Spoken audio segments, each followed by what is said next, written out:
FPL is back, babies, and boy, am I excited! It's not like I've been checking the app for the update since the season finished or anything.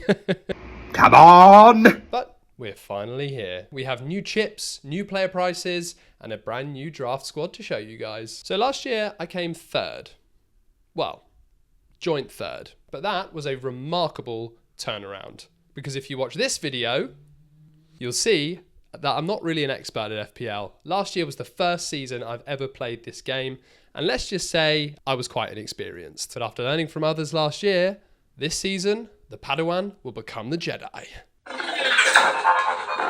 Now, I wanted to run through my draft squad before the season starts. I probably will make some more changes because transfers may come in, people may go, but for now, I think this is where I'm at. I quite like the look of it, and I wanted to show you. First up, Alisson, Liverpool's number 1. Ipswich and Brentford first up, first 2 games of the season, and they have 5 greens in their first 6. So it could be a good start for Liverpool. I would expect clean sheets and I would expect bonus points. Now he cost 5.5 mil, but he had 107 points last season. This year, I think could be a good one for Liverpool under their new manager, Arne Slot. Now second up, I've changed his goalkeeper a couple of times, but at the moment, I've got Matt Turner. He probably won't play too much because Forest now have 3 goalkeepers battling it out for that number 1 spot.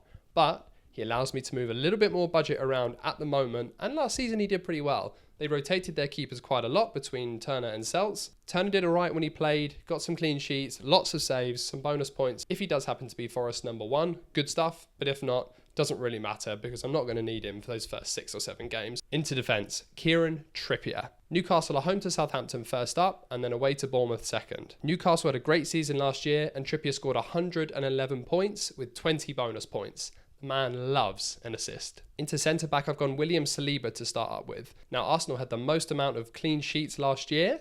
David Raya in goal. Saliba and Gabriel were the 2 key centre-back defenders. Last year I had Gabriel, so I fancy switching it up a little bit more this year, bringing in Saliba, who's a goal threat when he comes forward for corners, and hopefully Arsenal can keep more clean sheets. Vitaly Mykolenko at Everton. He's a cheap option, but a good one. Player that scored 101 points last season. Everton was second on the list of the most amount of clean sheets. Currently selected by just 9% of people. He chips in with goals and assists, so I think he could be a good starting point. Moving across that back line, Joachim Andersen at Crystal Palace. Now, Andersen came 10th on the list of the highest scoring defenders last year. Again, a cheap option, plays a very important role for Crystal Palace in that back line, and 121 points last season is really, really impressive. Now, the expensive option, and I don't know if I'm final on this yet, but Josko Gvardiol. His first season last year at Manchester City, and he really did impress. He can play centre-back, but he predominantly played in that left-back role under Pep Guardiola and scored a massive 123 points last season. Now we're getting to the exciting part, the midfield.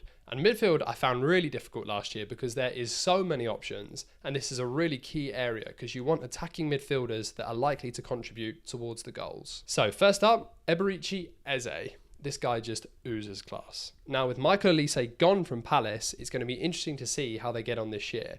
Eze and Elise were a key partnership and contributed a huge amount of Palace's goals last year, but Elise now gone on a great transfer move away from the Premier League leaves a lot of responsibility on Eze. Now he will be on set pieces like free kicks and penalties, but he's also going to be a key moving forward outlet for Palace this season. They will rely a lot on him for goals and assists. Next one in, I don't even think I need to explain why he's there. Cole Palmer, I had him last year, I'm going to have him again this year. The man is just ice cold, baby. Okay, next up we have Callum Hudson-Odoi at Nottingham Forest. Now I'm a big fan of Hudson-Odoi. Since moving away from Chelsea, he looks like he's starting to really gain a consistent starting place for Forest, contributing well in the Premier League. He was in good form towards the back end of last season. It's a close call between Hudson-Odoi and Anthony Elanga for me. Both of them play a key part in Forest's attacking returns. They cost the same amount of money. At the moment I've gone for Hudson-Odoi.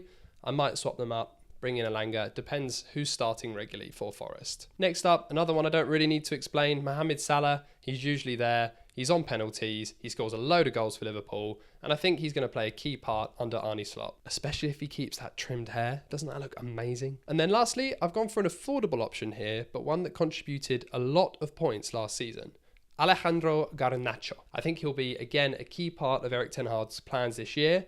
Came off the bench a lot last season, but started to gain a regular starting place and contributing in big games. Okay, now let's go up top. The big news for me to start with, no Erling Haaland.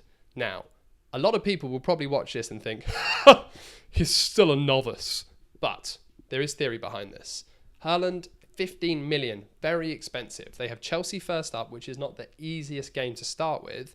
And because of the new news that you can carry forward 5 transfers this season, Haaland is someone I'm going to bring in and out of the squad throughout the season when they've got a good run of fixtures, when he's in good form. The fact that we can do this now means that we can be a little bit more flexible with budget and bring him in and out. To start with, I haven't gone for him because I can get 2 players for the price of 1. Alexander Isak at Newcastle. Now, I've got him as my captain because they've got a very good first couple of fixtures. Great player, loves scoring goals. And with Callum Wilson injured a lot last season, Isak was playing a key role. He featured in most of Newcastle's games and contributed a massive 172 points last season.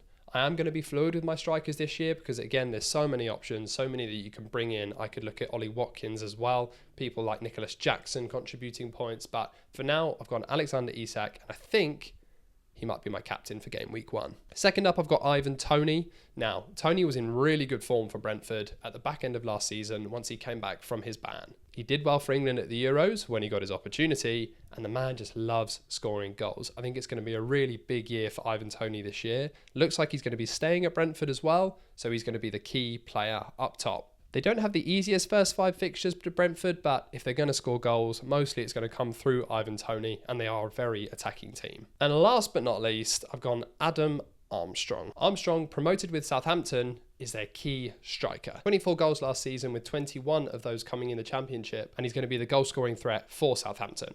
He's a very affordable option for someone that could contribute goals. I looked at Carlton Morris last year at Luton. It didn't quite work out, but I think Armstrong could contribute a little bit more. Hopefully he gets me some points. The other one I would look at is Jamie Vardy, because they're back in the Premier League. It's Jamie Vardy. It's going to happen. So I might filter between those 2. So that's it, guys. That's my squad for this year. Like I say, it's probably going to change a little bit throughout the next couple of weeks and into those first game weeks. But let me know what you think about this squad. I think it's pretty good. Any areas that you would change, let me know in the comments. But bring it on this season, guys. I can't wait to get my league started again. Honestly, the excitement that it causes when you see a player in your squad scoring, getting points. Maybe I take this too seriously, but oh well. I'm in for it again. I'm invested. It's going to happen. I'm pushing for the win.